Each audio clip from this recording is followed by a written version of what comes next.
Good evening and welcome to eNews. I'm Shahan Ramkisoon. It's great to have you with us. Our top stories tonight. The voter registration weekend is marred by violent protests, but political leaders are confident ahead of the polls. I'm so sorry we couldn't save them.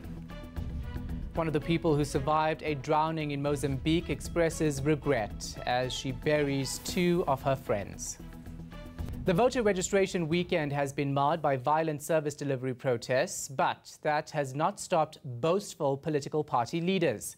While town halls burned and roads were blocked, the frontrunners were out encouraging people to register to vote and verify their details.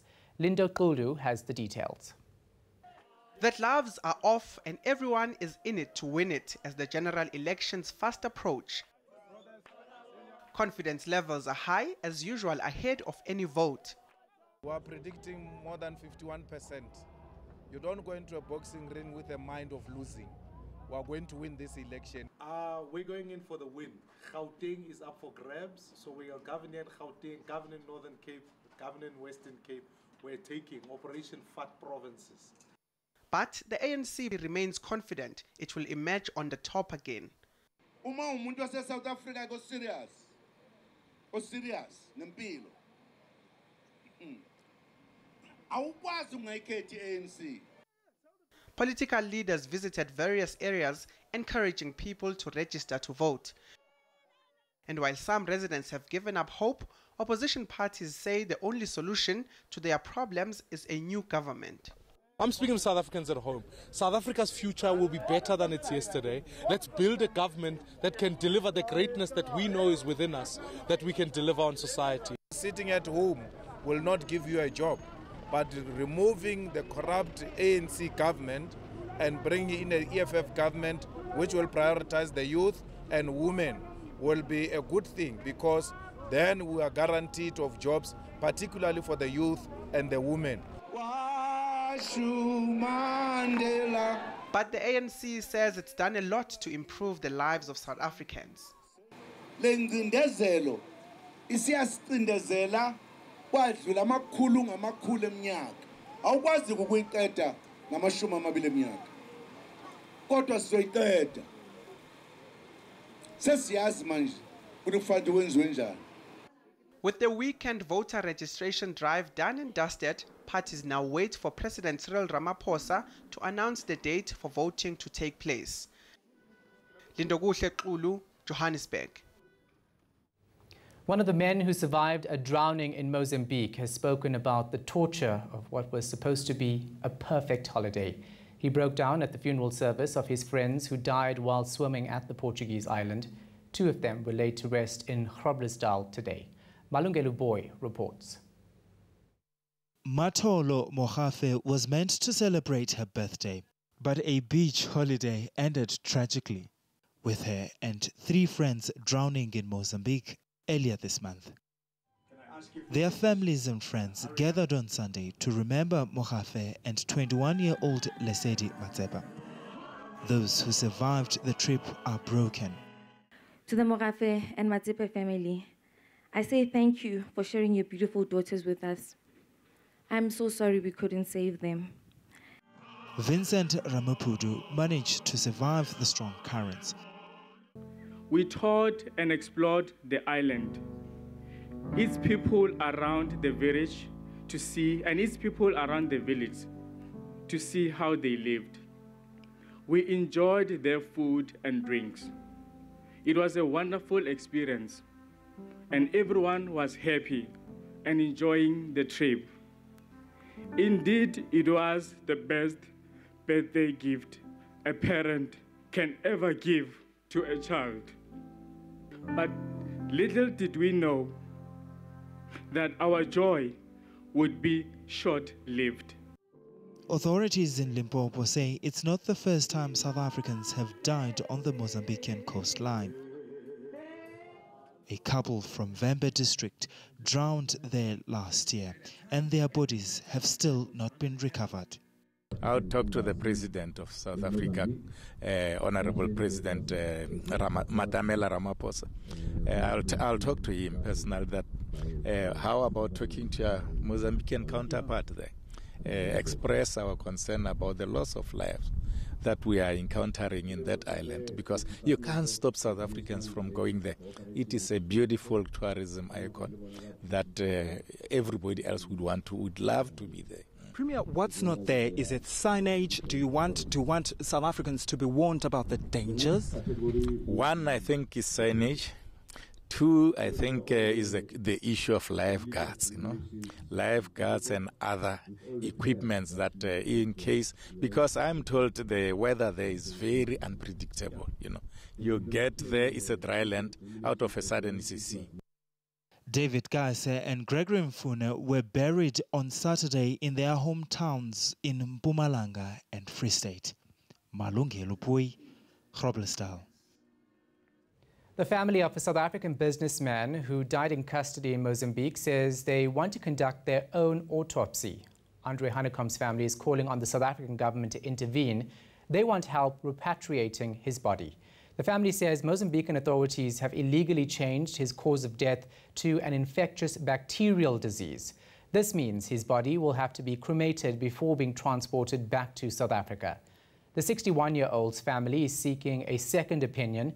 They claim to have little assistance by the South African embassy in Maputo. Hanekom died on Wednesday after being in jail in Pemba since last August. He was arrested on what his wife calls trumped-up terrorism charges. And now all of a sudden they want to change the diagnosis to encephalitis, which was caused by bacterial or virus infection. But the doctor in the hospital said to me, Andre is being treated for pneumonia. And the doctor that admitted him said to me, Andre's got clear signs of being poisoned. So there's 4 diagnoses. The fourth one is an attempt to say that Andre's got an infectious disease. And then the body cannot go across the border for an autopsy from our side to confirm what they find in their autopsy this side. And what I am trying to obtain is a special permission to take his body to the Tonga department just across the border so that our South African authorities can do a second opinion autopsy on the body of Andre. A trip to Ekurhuleni for a rowing tournament has ended in tragedy. A coach and a 14-year-old boy were struck by lightning in Germiston yesterday. While the teenager is fighting for his life in hospital, his mentor was declared dead on the scene. They were attending the VLC National Sprints Regatta, which is regarded as one of the biggest rowing events on the South African calendar. Zikona Chona reports. Still, the waters of Victoria Lake, a reflection of the somber mood of the rowing community. There should be loud screams and cheers here on what was said to be the final day of the VLC National Sprints Regatta. Instead, there's a deafening sound of silence after a 19-year-old rowing coach and a 14-year-old was struck by lightning yesterday. Despite efforts to resuscitate him, paramedics say it was too late. The young coach from Cape Town died on the scene. Event organizer Anne Killian says they stopped the competition before the weather turned bad. She says everyone was desperately trying to find shelter. And we were busy packing up everything, and then the rain hit. And myself, together with some of my team and a number of officials, huddled in one of the tents to keep away from the lightning. In hindsight, it was the worst thing we could have done. We could also have been struck. And we were standing in the tent, and the lightning was particularly vicious. And we looked over, and there was this huge crash. The young men were standing under this tree when they were struck by lightning. They were seeking shelter and safety. But sadly, it is this very shelter that put their lives in danger. Moments later, the news of the incident emerged. Look, I think the rowing community are deeply saddened by the events of yesterday. In respect of what happened yesterday, today's racing was cancelled, so we were meant to continue racing today, and the event was meant to continue today. We took a decision as Rowing South Africa to cancel today's event given the mood and you know, the severity of the incident of yesterday. The 14-year-old pupil is in a critical condition in hospital. Zikhona Tshona in Germiston.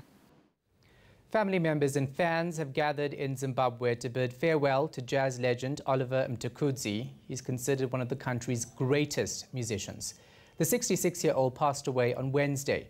Mtukudzi has been declared a national hero for his illustrious career spanning over 4 decades. After the break, authorities in the Philippines remain on high alert after a deadly church bombing.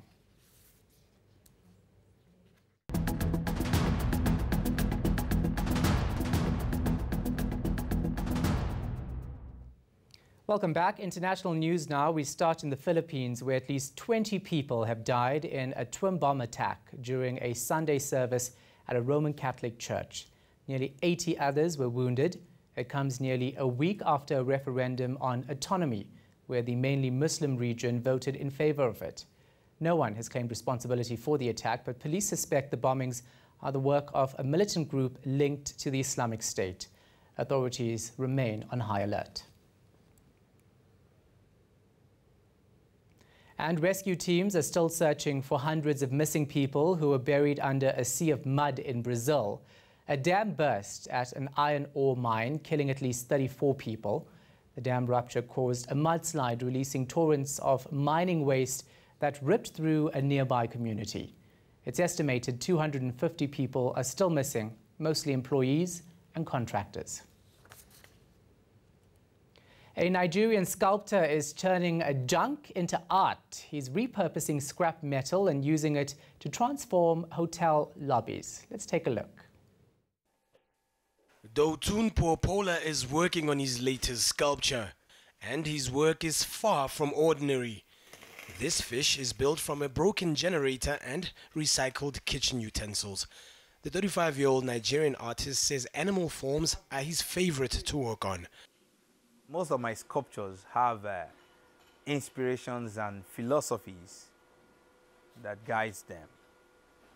And oftentimes, when I'm done with a sculpture, I try to create a philosophy around it that would tell a story, a social story, or a folk tale.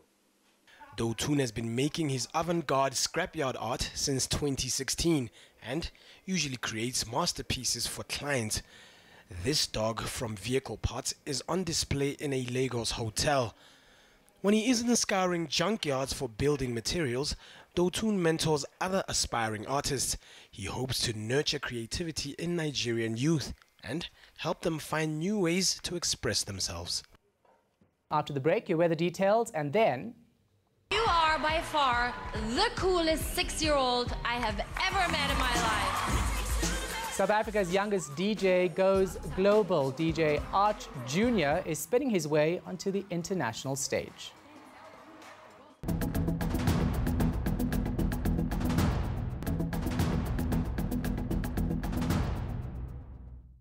Welcome to the Weather Centre on Sunday night, where the stormy weather continues for the summer rainfall regions right the way through to the start of the week. We're still expecting quite a bit of cloud over the eastern part of the country, with up to a 60% chance of thunderstorms over the eastern interior, as well as a bit of drizzle as we head along the escarpment. It'll be a fine and dry day over the western part of South Africa, with very high temperatures in the west. In the Northern Cape, Uppington tops 41 degrees, with a few thundershowers for Kimberley and Colesberg, both in the mid-30s. A sunny 38 for Calvinia, and we stick with that sizzling hot weather as we head towards the Western Cape, with a few highs heading towards the 40-degree mark.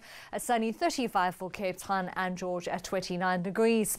Hot with isolated thundershowers over the Eastern Cape interior, warm as we head towards the coastline with a high of 27, with a slight possibility of rainfall. You'll also see the chance of rain, with maximum temperatures peaking in the mid-20s for the KZN coastline, and then up to a 60% chance of thunderstorms is forecast over the interior. We're also expecting scattered thunderstorms over the western part of Mpumalanga. Still quite chilly for eMekhizeni and Ermelo at around 20 degrees.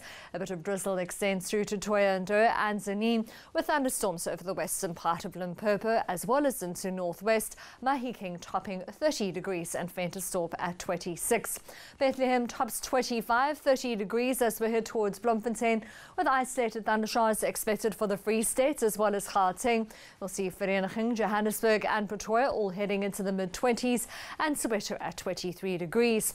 Thunderstorms continue over much of South Africa on Tuesday, except over the far western and far eastern parts. You'll see temperatures continuing to remain hot into this middle of the work week, with a few showers expected over the southern part of South Africa, and things remain dry over the far northeastern parts.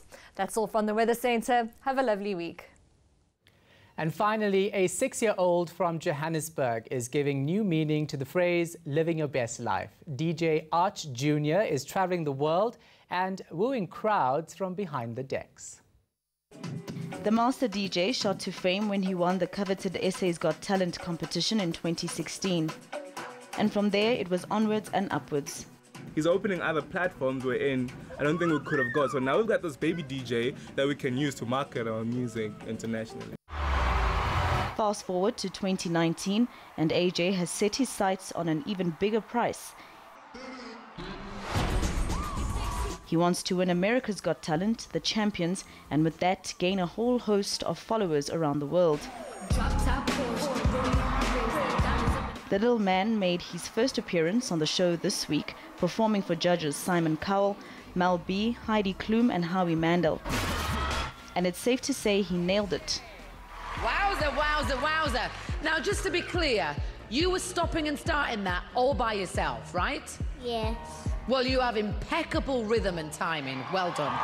You're really talented. 2 people are going through. I loved what you did, and I hope you're one of the 2 that America votes through. You are by far the coolest 6-year-old I have ever met in my life. You really are, and I have 4 kids. I know what I'm talking about. I thought you were incredible, and I wish you good luck today. You and I need to be talking after this show, because I've got some plans for you, trust me. I think you are a total little star. I absolutely love you. You're 6 years old, you've flown all the way in from South Africa to take on the best. It's all down to the 50 states now. What a way to start the show. And you are everything the show is all about. Thank you. Can't do much to beat that, can you? Sweet. Here's a reminder of our top stories before we go. The voter registration weekend is marred by violent protests, but political leaders are confident ahead of the polls. I'm so sorry we couldn't save them.